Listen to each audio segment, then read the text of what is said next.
when he was handed over the charge. But some of the members were former. So in that sense, was it a unanimous decision to kind of look at other options, and what signal does it send to the larger picture that you can't really take it as a player? Yeah, I don't think any player takes it for granted anyway. I mean, every time you try and play, your place is on the line, you want to perform. I mean, these discussions don't happen overnight. We sort of discussed them through the last few months, leading up to the World Cup as well. So, I mean, these chats had happened before as well, and it's not an overnight thing where you just decide that someone should be captain or shouldn't be captain. There's obviously a lot of thought goes in. You get a lot of feedback from the dressing room as well. What sort of qualities that you're looking for, and I mean, the biggest thing is the captain should be on the park more often than not. I mean, that's a prerequisite really, and hopefully Surya does that. And so far, there's never been a concern with his T20 batting anyway.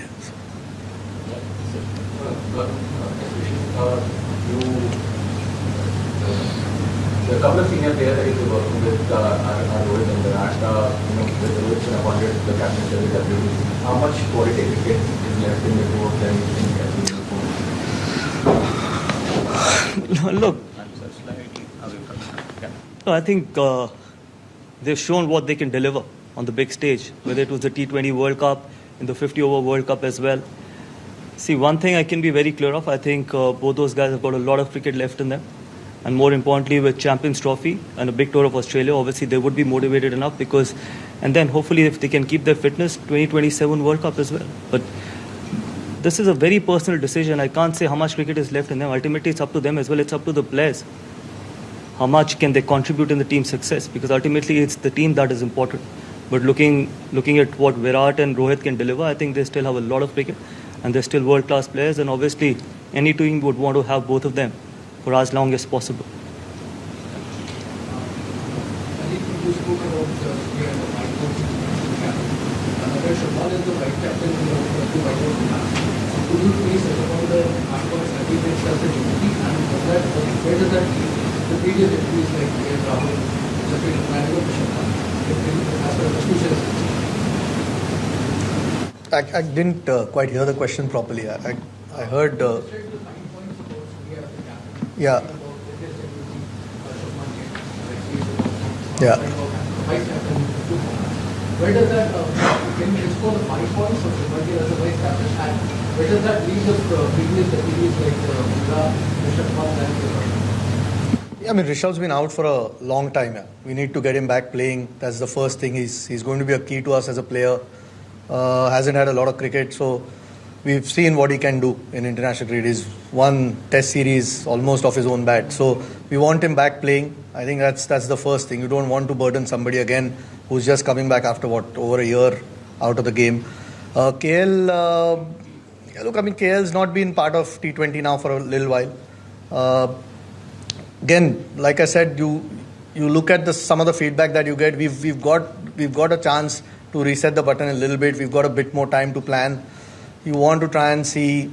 I mean, this time T20, frankly, when Hardik did get injured, was a little bit of a challenge. At that point, Rohit wasn't playing. And Rohit was still around, made our life a lot easier that he could come and lead. We don't want that situation going forward again. Shubman's the guy that we feel again as he's a 3-format player, firstly, and seems to show a lot more qualities over the last year or so that we hear from the dressing room. And that's why we want to try and have somebody who can also learn from a couple of the senior guys that are there, Surya in this instance, or Rohit who's still around. So we don't face the same challenges as suddenly trying to look for a captain in case there are injuries or loss of form somewhere. So that's the idea. Again, he's shown some decent leadership qualities, and we want to try and get him the experience that he can going forward. And that's the thought. There are no guarantees in life, but at this point, that's the thought.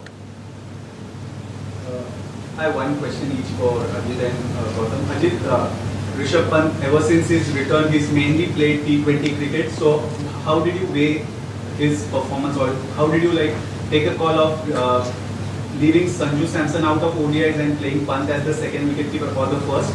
And for Gautam, You are someone who's advocated for players to consistently play all matches instead of picking and choosing.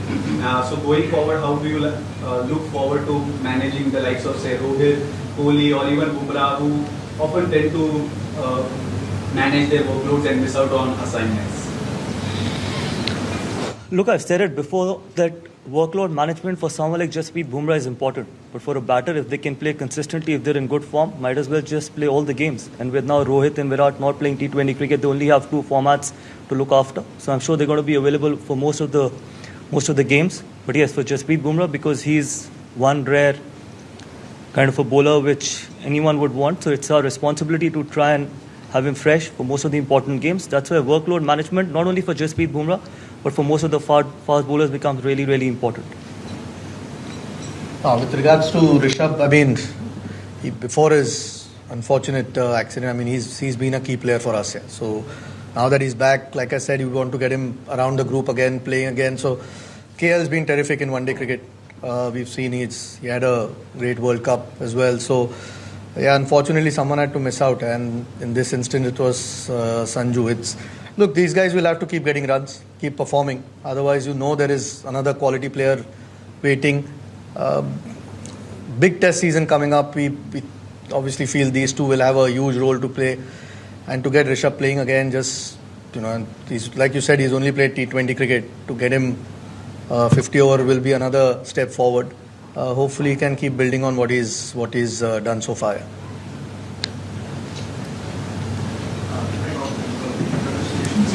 Thank you. You have worked with most of them. So what is the road ahead? Like how do you plan to get all of them together, and what's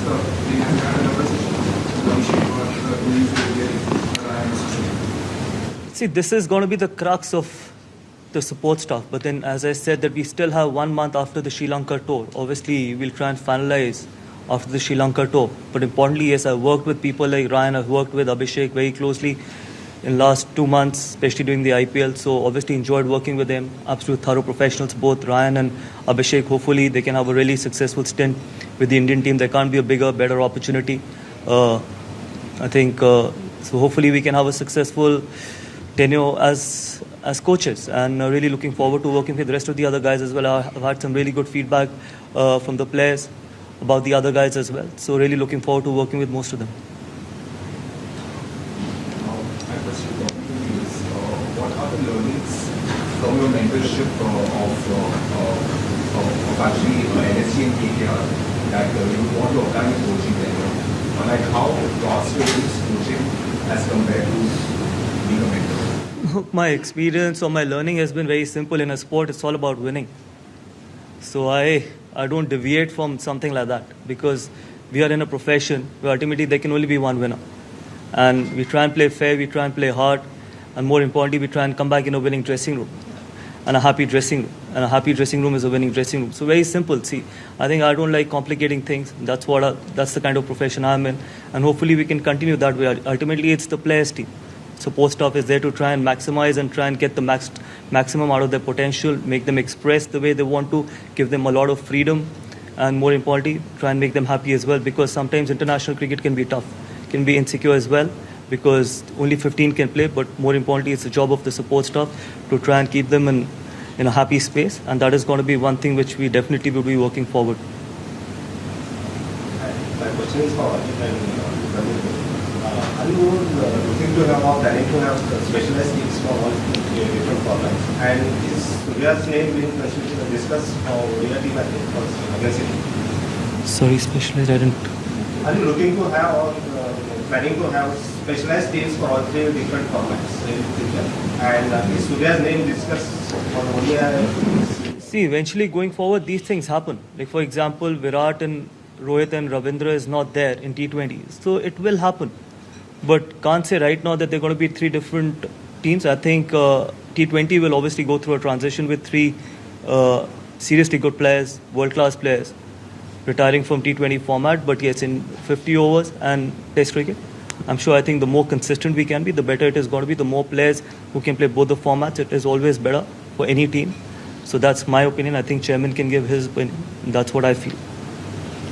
Yeah, I think on the same page, really. I mean, you don't decide having 3 different teams. If you got players who can play all 3 formats, then you include them, yeah, because that means they are quality players. So it's just to try and find the best balance for the format that you're playing. Whether that means it's the same players across 3 formats or different, it's just what works for the team at this point. You can already see, I mean, there are enough players who are good enough to play all 3 formats, and that's the case. You just, I don't think it's anything's pre-decided. Eventually, you try and pick the best 15. Sorry, not in ODI. Surya in ODI. No, we haven't discussed.